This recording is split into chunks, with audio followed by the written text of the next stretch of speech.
Coming.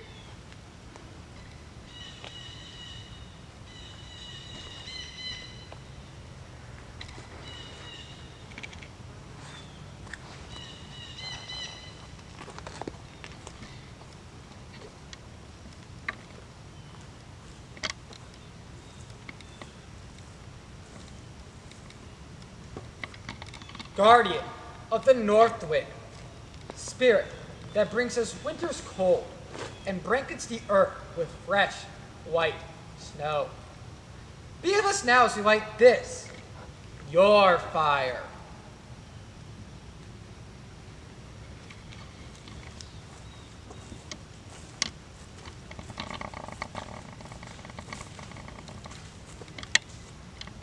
Guardian of the east wind, spirit that grants us the awakening of spring and brings new life to all the valley. Be with us now as we light this, your fire.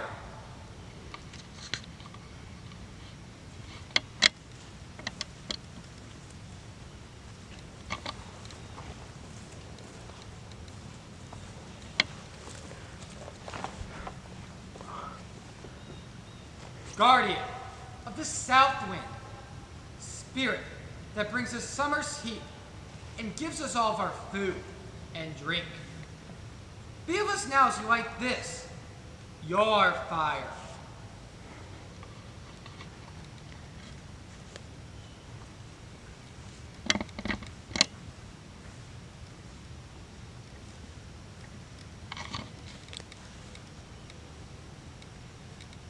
Guardian of the west wind, spirit that brings us the chilling of autumn and brings our cycle of nature to a close. Be with us now as we light this, your fire.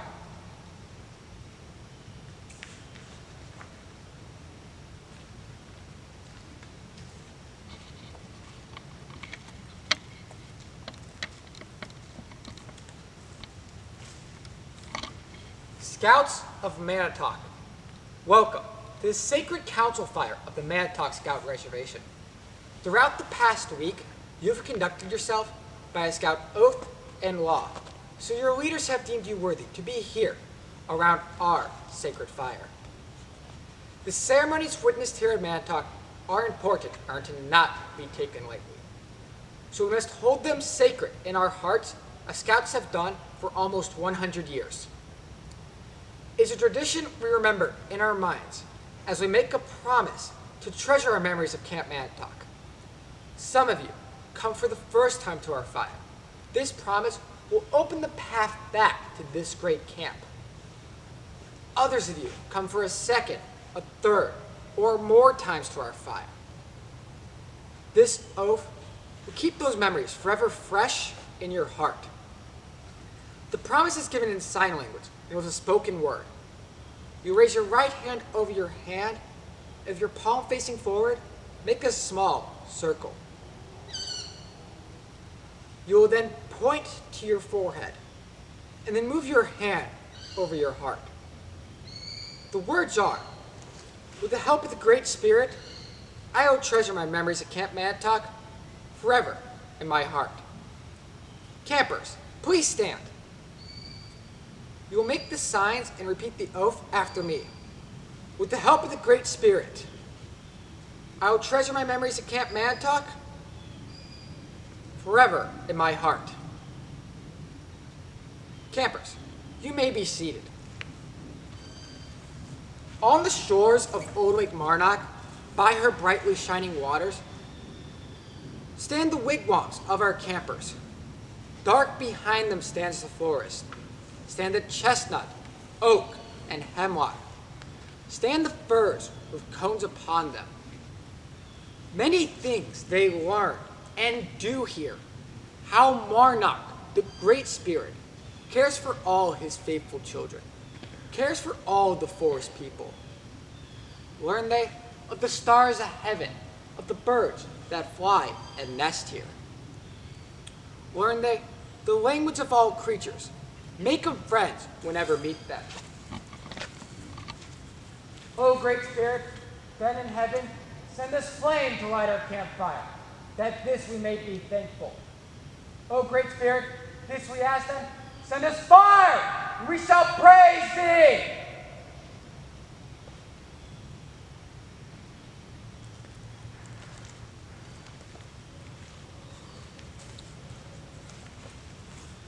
There are many ways to tell a story. Through words, through thoughts, through music. Each one of you has told a story this week, my friends, through your actions. That is why you are here, around our sacred fire. Listen now as our tribal sachem tells the story of a young brave that sought the spirit of Marnoc.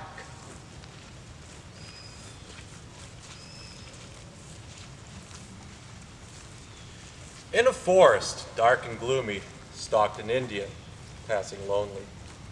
Not a sound he made or glanced from the ground, as one entranced, passed he midst the trunks of trees, while high above no friendly breeze stirred the dark branches of those trees. Silence midst the forest bed, silence midst the trees overhead, brooded as the Indian sped, pressing forward on a trail that ever seemed about to fail. For here was no guiding blaze to meet the Indian's anxious gaze. And so, with eyes pressed to the ground, the bare signs the Indian found, to mark a trail which once was bold, perhaps, but now was ages old. In this forest dark and dreary, stalked this Indian, passing weary. The dark and shadowing trees on high shut out all knowing of the sky. Below the sun no light gave. The forest bed was like a cave. All these things saw that wandering brave. On he pressed, 'twas dark at noon, and deeper darkness gathered soon. And the foxfires burned about, and flying things, a hideous rout of flying squirrels and moths and bats, whose eyes shone like the eyes of cats, whirled and circled in the wood. Each animal his night call gave, all of these things heard that wandering brave. And he walked right steadily on through the forest till the dawn, till the foxfires had burned their last, and the flying things had passed. Then in the dawn's first feeble gleam, the Indian spied a sparkling stream churning white about the rocks. Ah, at last a torrent cool, soon at last a deep green pool. The Indian raised his hands towards heaven in thanks that this gift had been given. But as he hastened quickly on, watching the floating mists of dawn, he suddenly saw that his trail was gone. Then in the dawn's first feeble gleam, the Indian spied a sparkling stream churning white about the rocks. Ah, at last a torrent cool, soon at last a deep green pool. The Indian raised his hands towards heaven, thanks that this gift had been given. But as he hastened quickly on, watching the floating mists of dawn, suddenly he saw that his trail was gone. He started, quivered, looked around him, frenzied, searched the ground about him. The trail he had followed all through the night, could he have lost it in dawn's first light? He threw himself upon the ground, examined all the earth around, but no sign the Indian found. High he raised a shriek toward heaven, and he lingered with a bowed head, hopeless eyes on the forest bed. Yet suddenly he espied a stone, with moss and grasses overgrown. Instantly he stopped and gazed, stripped off the moss, raised himself and turned his eyes up to the leaves that hid the skies. For the stone which he had just discovered had proved, when it was fresh and covered, to be an old Indian sign, for it was marked with many a line, carvings fine and sharp and deep. These caused the Indian's heart to leap. "Bewail," they read, "bewail, end of trail. Beware," they said, "dare, dare, and yet beware. Only the bold can behold the cave. Only the brave can find this cave wherein the spirit of Marnoc lies. Bewail, bewail, end of trail." And so the Indian's heart was gladdened just as it had been saddened, for he had not lost his way in the midst of early day. In the half-sped darkness of dawn, firmly, surely he'd press on. Ended now the trail and gone. Straight now stood the Indian brave. His frame was tense, his face was grave. The Indian leapt and began to run, his trek to the cavern well begun. The woods had now a wilder look, and soon the Indian reached the brook whose green and churned waters glowed as over the hideous rocks they flowed. And so the Indian's way was slowed as he turned and headed up the stream, in whose pools he saw strange things gleam. And the stream wound into a rocky gorge, a damp and shadowed rock-strewn gorge, a chasm that lacked all sound and light, a chasm perpetually wrapped in night, where amidst the rocks about him strewn, eyes glowed from out the shadowed gloom and filled his heart with secret dread. There he saw giant serpents blink as they slept on the edge, in the very brink of awful precipices of rock. And the brave would pause with a sudden shriek just at the edge of the chasm's fall. One more step in the darkness would have ended him all. With a shudder he would turn aside, his Indian instinct his only guide, up that terrible mountainside, up many a rocky slide, where slip meant death and many a start, and sudden terror would turn his heart. As out of the darkness hideous forms, like the shadows of bats and ghastly swarms, clouded around him brushed his face. Such forms lived in this ghastly place, and the terror of the place slackened at last the Indian's pace. He did not leap from crag to crag, but in his fear began to drag himself along the mossy walls. Steeper and narrower grew the pass, in darkness, gloom, and awe. Alas, the Indian cried. Then suddenly, just at his side, first he felt a cold, cold breath, like the very presence of death. Then in the dark gorge he saw a sight that filled him with all awe. A monster had touched him with his claw, snorting on the ledge above him. He hastened on, ever upward, upward drawn by the promise of that cave, where he might find the spirit of Marnoc, highest cave of all the caves. Glad the Indian left the rockland, glad at last he found the cloudland. It was dark and very misty, and the mists were cool and wispy, and the Indian could not see. The land he walked on, it could be of any hue, he could not see. The clouds, they wrapped him like vari-colored shrouds, and never a moment they allowed him to see the things about. The merciful clouds that floated like vari-colored shrouds, sights that no man may ever know, and thus no man shall have to face the ghastly terrors of that place. And so, little knowing all the dangers, on and on that Indian sped. Suddenly he passed the cloudland, and at last he was on high, and saw at last the blue, blue sky. Stood at last upon the rock of a lofty Manitoc. He stood at last upon the lofty dome, where not a creature made its home, yet wondered that he found there naught of the cavern which he sought. But suddenly, against the rock of that lofty Manitoc, he espied a rocky hole, a crevice. Was this thing his goal? He hastened to it with a bound, a hidden passageway he found.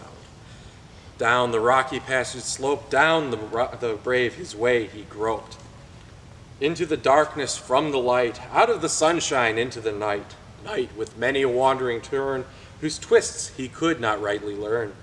Down deep into the mountain's heart, by passageway carved with magic art. At last the Indian came in sight of a faint and flickering glow of light. And finally he made a turn and saw the light more brightly burn, for he had come into a cave.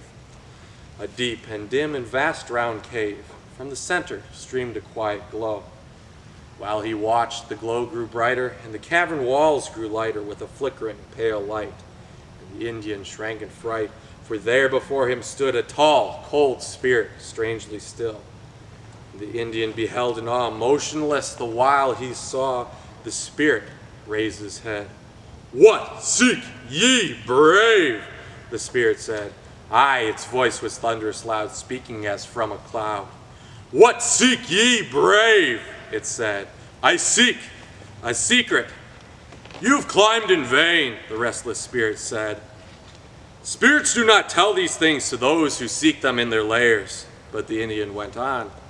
"I have braved the awful woodland. I have traveled through the rockland. I have passed through the cloudland. Can you now deny me?"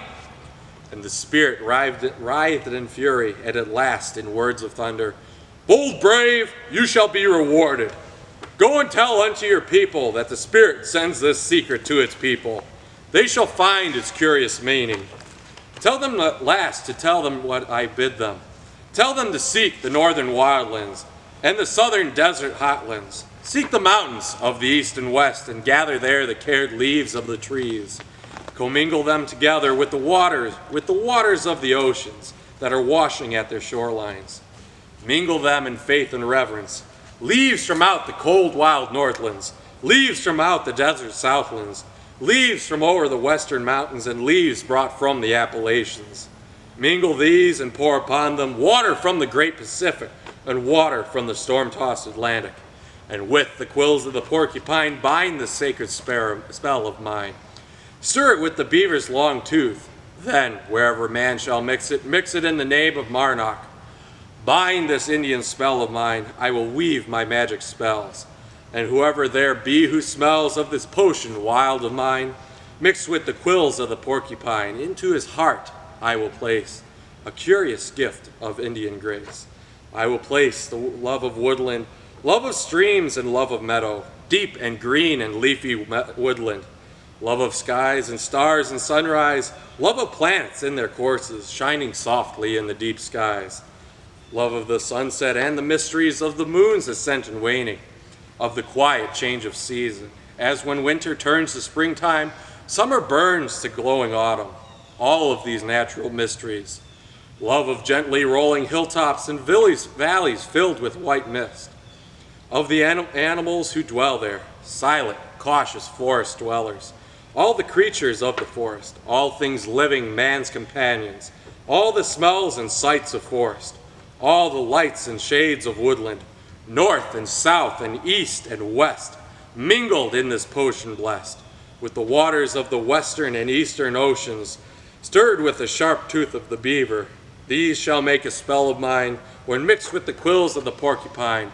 Place them in a buckskin leather moccasin, stand upon a rising highland, on a Manitoc uprising, drink deep of this precious spell, of this Indian spell of mine, mingled with the quills of the porcupine, and the lure of woods, and springs in woods, and trees in woods, and all things whatsoever be in woods.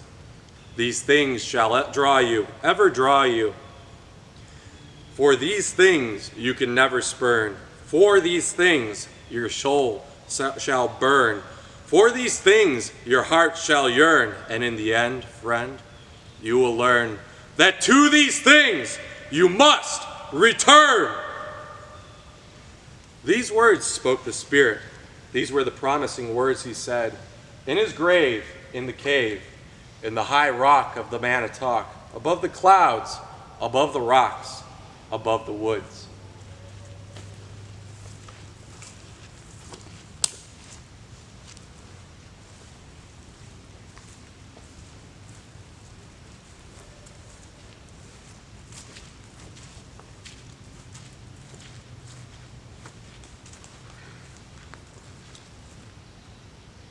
The Manitoc Cyber Talk staff would like to thank you for joining us this week for Cyber Talk. We hope you had a good time, and we hope you enjoyed yourself while you were with us.